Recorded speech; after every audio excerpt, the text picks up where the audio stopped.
you've got to, prepare it as much as you can. Because we work 16 hours a day, sometimes even more. So, and then over the weekend, we used to meet with directors of the next episode. While we were finishing up the one before, we meet with them, going over the script and making adjustments and changes. And then, of course, we got on the set and we made more adjustments, more changes. And this is where the trust factor came into play. This is really a lot of fun when we can make up things. And we did a lot of improvisational stuff. That was really fun. The one show that I was able to spend some time personally preparing for was the Fix.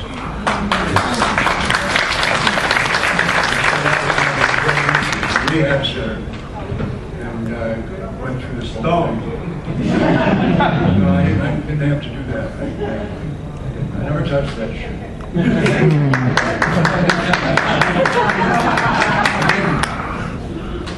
Yeah, all right, something. You mentioned the Fix. You know everybody loves the Fix. Well, the BBC banned it. They wouldn't show it. It was the young people. There was a show once, and I went to David, I said, hey, just had an idea. I said, I have an idea of how we could do a show and shoot it. We usually have shows in 7 days. How we could shoot it in 3 days. Right? We shoot this in 3 days and 4 days off. So I told him that idea. He said, that's great, let's do it. So I said, I went to the producer. I said, look, you do a show where there's some horrific accident that one of us gets amnesia. Say he spends the time in the hospital, and the other one is out trying to solve the crime and coming back and saying, but do you remember? Remember me? Remember this? Remember that? And he just all the flashbacks. He's trying to get him to remember the film. Anything. So they were like, Cheap. Right. The third day we were finishing up the shoot, they had a script.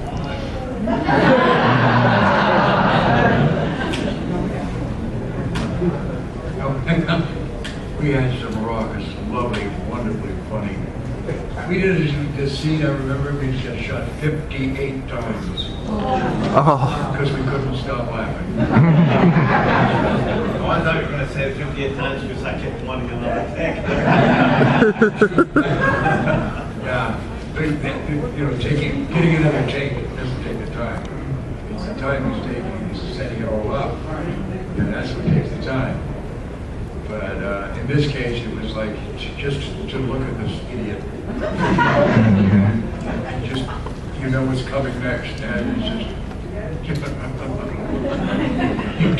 you can't, you just can't keep it in. Anyway, that was fun. It was a lot of fun surprise. I love that. Why do you always have to embellish things? Why don't you just say, it was fun? It was fun because I could fuck you up. I want to bathe in the glory of it. And that's what the producers had to contend with in terms of these guys. And, we would get a script and it would be one color. By the end of the shoot, we'd have like a rainbow script. Things that, that would work out. We had pink and green and yellow and white and orange and purple and some pages, I'm sorry? Are you about to direct anything now, or are you currently directing something? I have a project that someone's expressed an interest in. It may happen, it may not. At this point in my life, it's, thank you very much. Tell me when to roll the camera. Thank you very much. David's an excellent director, too. Thank you. Friday with some nerds that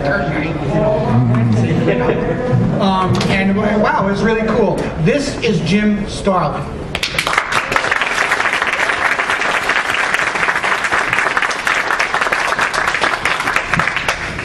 Jim, you were first, if we can start, you're from the Detroit area, is that correct? That's true. Just a small town outside Detroit. That's you. Yeah. To sing Can everyone hear me? Okay. Even you folks in the back looking with glazed expressions. And did you there's obviously a posse out there. There's a Detroit posse. There are any number of comic creators who came from that area. But I found out recently, not necessarily did you all know each other. No, I met most of them days before I came to New York. I was in the service, so I was out of the country. And I think Milgram, who I've known since junior high school. This would be Al Milgram. Yeah, he knew a number of these folks. And just before I headed off to New York with 2 suitcases, one full of comics, he introduced me to a number of them, and you know, they connected me up with Rich Buckler, who put me up one night, and then I got a dingy little hotel room in Staten Island for about a week or so, and went from there. Got some work at Marvel. It all worked out. You were doing fanzine comic book work for the amateur press, I guess you'd say at the time. Did you do Dr. Weird? Was that one of your? Yeah, I did a lot of work for these guys down in Texas called the Texas Trio, strangely enough. And I thought it was really great because they would print my stuff without charging me anything. I thought that was just great. I thought, what a deal. So I did a number of jobs for them while I was in the service. I was stationed in the Philippines at one point in our barracks.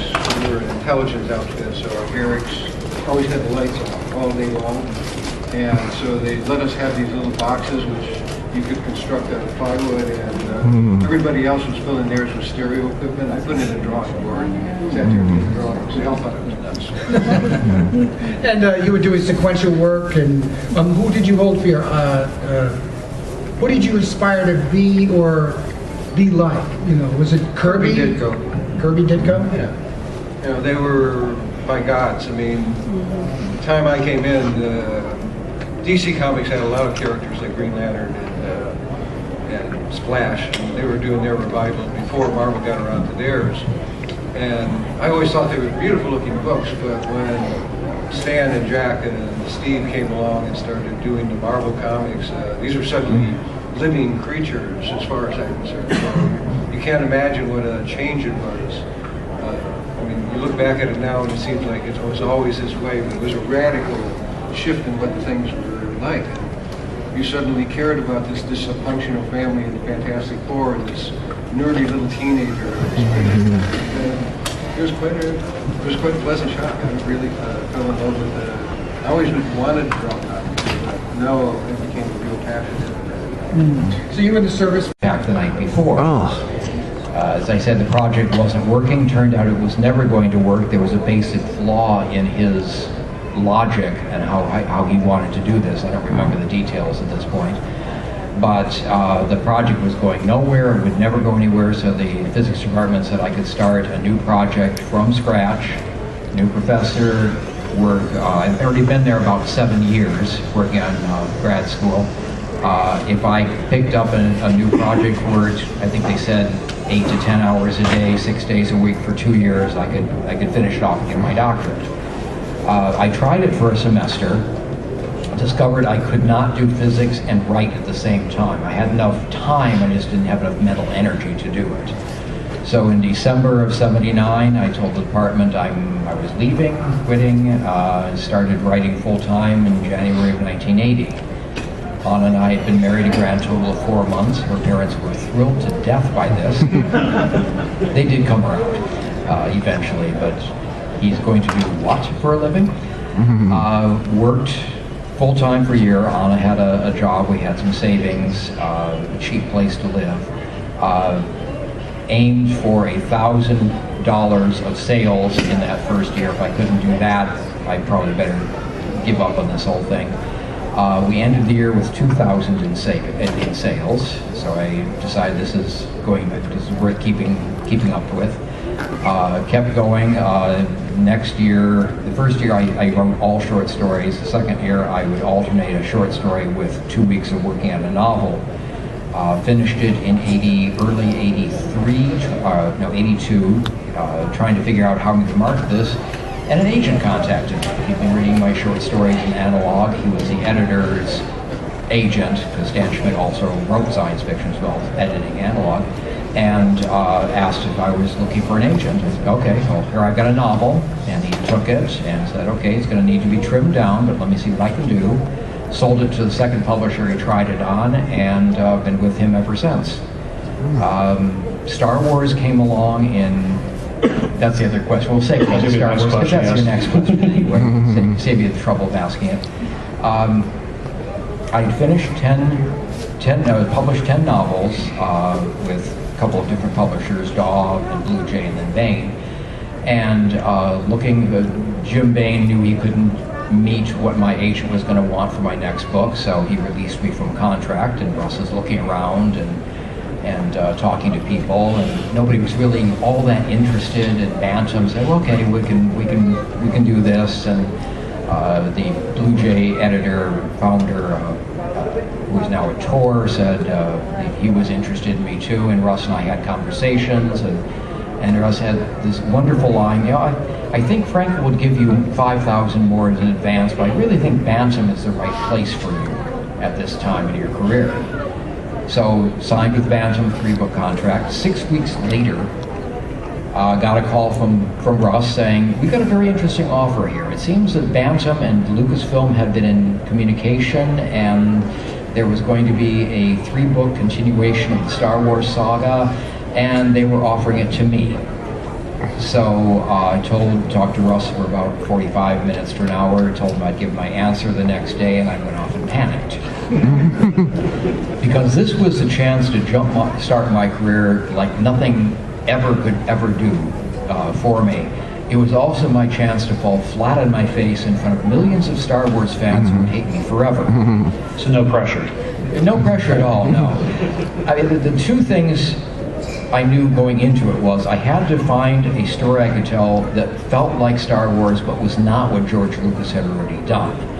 And second, I had to be able to capture not just the characters and the technology, but the feel of the Star Wars universe. Every universe feels a little bit different. Star Wars doesn't feel like Star Trek or like Terminator or Buffy the Vampire Slayer.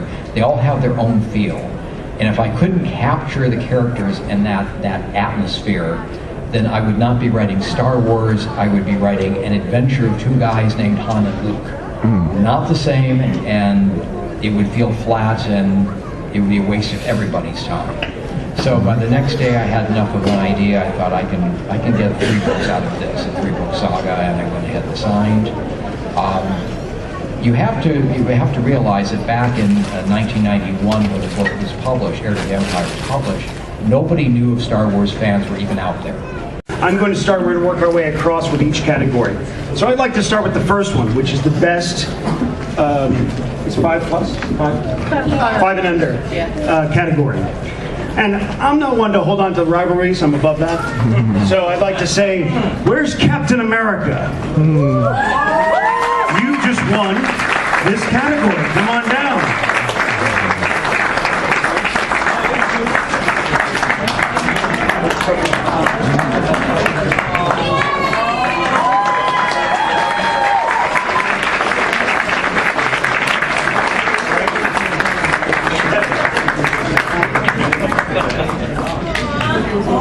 My dad didn't say that at all.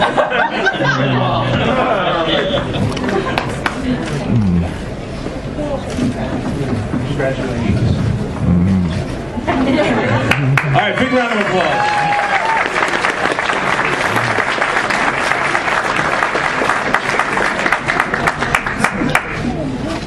And the next category is best from 6 to 12. And we kind of went back and forth a little bit, but we're all very much in love with Link from Emmerich. Come on down. Who's this one?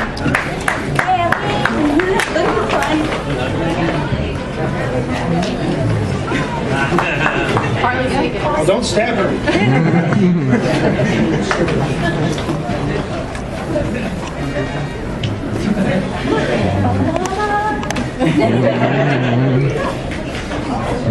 Big round of applause. I rule rules.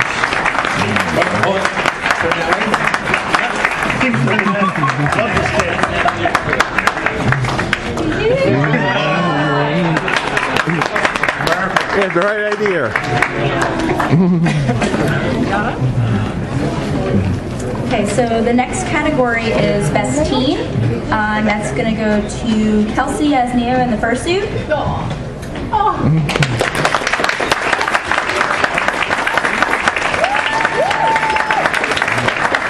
Please don't trip. Oh God, that would be terrible.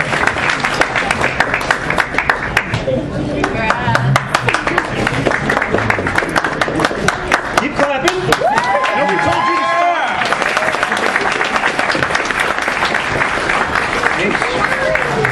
So the next one we have is the funniest, which Bob Ross. Come on.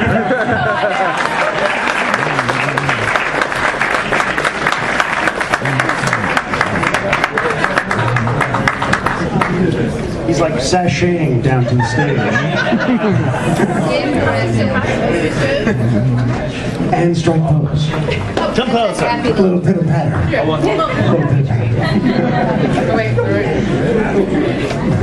Perfect.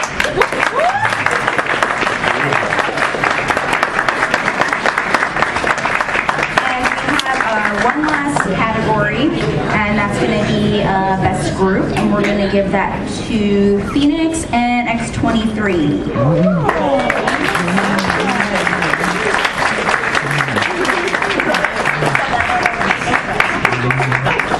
Almost didn't recognize her off the mascot.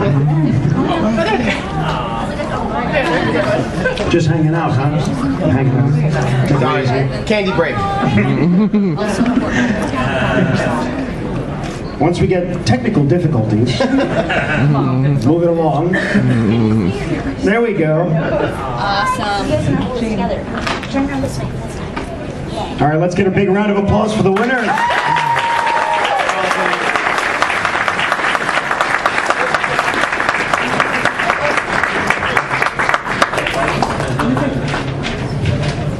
All right, we're going to start with the adults now. Now for the moment of truth. But before we do that, let's give everyone a round of applause for the...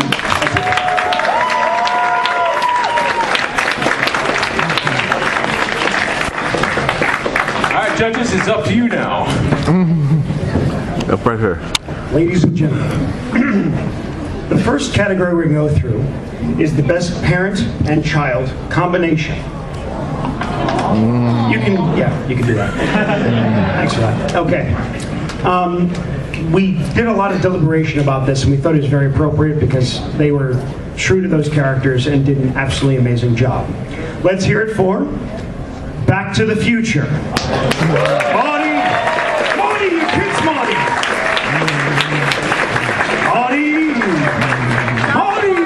Yeah. Doc Brown, Marty, come on, hurry up. We got a time schedule here. Very cool, so you know. I didn't really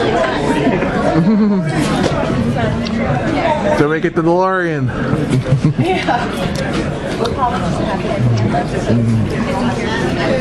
I need a hand in there somewhere. There we go. Congratulations.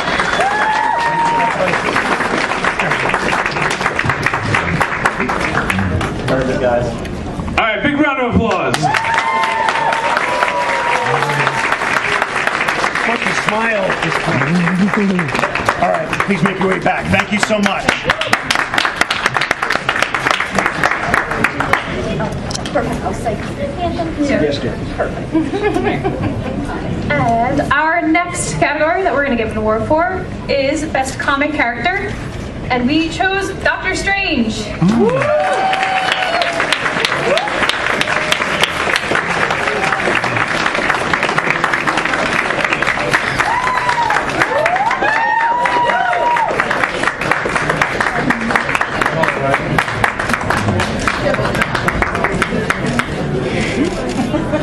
Awesome. Thank you. All right, thank you. Round of applause.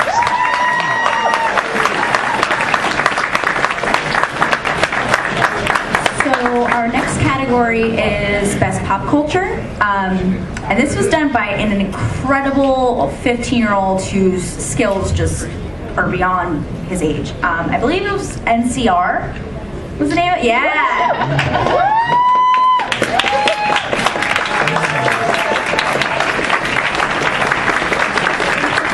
managed to get his helmet back on. Congratulations. Here. Turn around this way. Yep. You can see in that thing. There we go. Hold that trophy up. Hold your trophy up. There you go. There you go, man. Perfect. Good job, buddy. So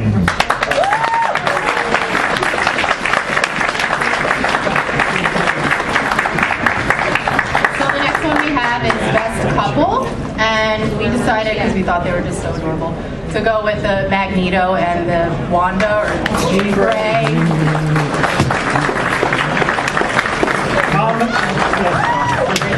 Dad and daughter, come on down.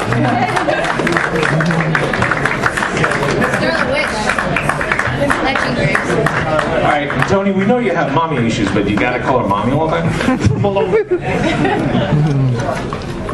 Congratulations.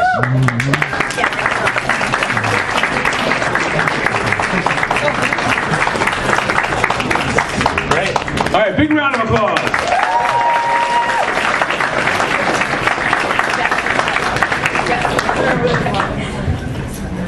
Oh, okay. So this was the best group category, and it was Killmonger and his foxy lady. Who has that?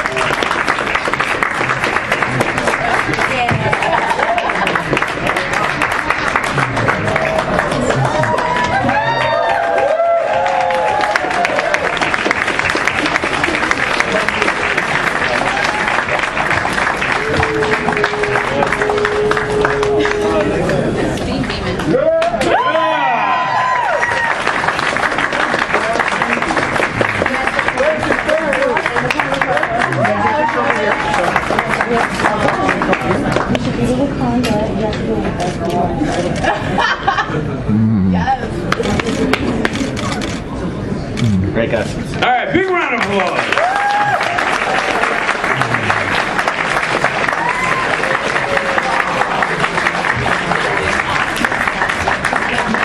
I think that's yours, Tony. And welcome to a special edition of Pop Culture Unboxing.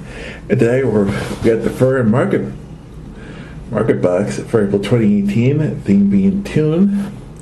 We're actually back in old stomping grounds here in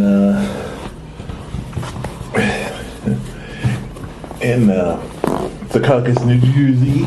We're actually filming the first Pop Culture Unboxing episode 2 years ago. So yeah, this is a sort of mostly Funko theme box. Let's see. Ooh. Well, I don't think. I actually have this one sadly, but this is a nice one. We have first is rounds from He-Man. Do I have this? I have to look this up. I might have this. Let me pull this out a little bit more. The next one from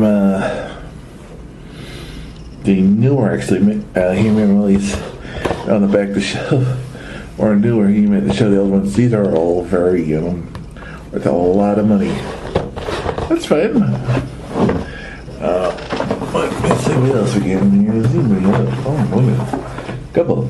Oh, I had heard they heard these in another box, but we have a diecast mini of Michelangelo, actually my favorite Nick Charlie. People know that. I like watched. Oh, this is cool, awesome. Also, nice little figure. Mikey's my favorite, so I'm not gonna complain. Next, actually glad I didn't pick up one of these. I've been wanting to pick up these. I know it sounds strange, but this is one of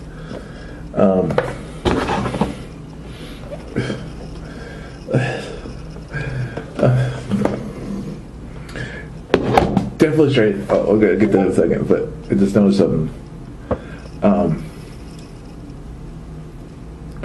This has been, it's been one that I don't mind it, I just, I like to see like another one in the series, but first we have Sunshine Bear, Carver series. I used to grow up on this series. I know some people are going to say, oh, it's like girly or kitty, but I grew up, this is sort of a warm spot for me because I grew up with the Care Bears. And plushies, action figures. I think I still have many action figures. It's cool. I didn't pick up one of those. Gotta pick it up. And the last thing in the box is only 4 items. They're all good. And this is cool. I just looked at this. This is a limited edition Go Chase version of Funshine Bear. I realized that it would have been nice.